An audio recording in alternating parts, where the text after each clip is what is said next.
bahay na lang nakatira mga housemates, isang tumidilapong weekly task ang ibinigay ni Kuya. Ang baristas. Kailangan magpamalas sa mga housemates ng flaring skills at sa buong exhibition, allowed lang ang housemates na makabagsak ng bote ng 2 beses. Ibinigay ng housemates ang kanilang bet para sa weekly task, na 50% of the total budget. Matapos ang isang buong linggong pag-iensayo, isinagawa na ang weekly task ng mga housemates noong Biyernes ng gabi. Ang unang pares na tatawagin ko ay sina Carol at Patrick.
May point na ba talaga?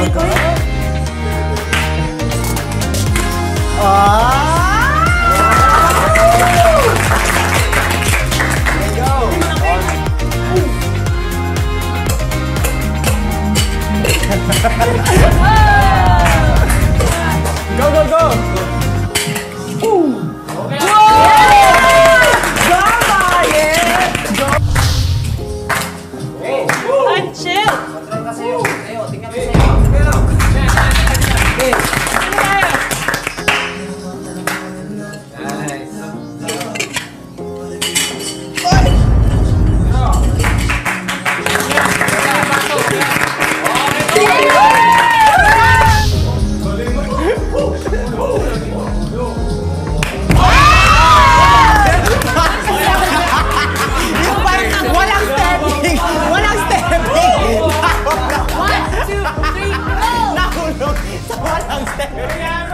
Walang count!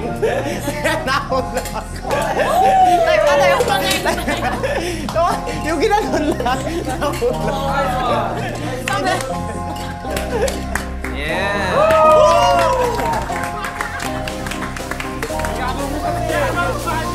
Housemates, kinalulungkot ko, kayo ay hindi nagwagi para sa inyong weekly task. Sa makatuwid, ang makukuha nyo lamang weekly budget para sa susunod na linggo ay kalahati lamang. Actually, okay lang naman, Kuya, na we lost.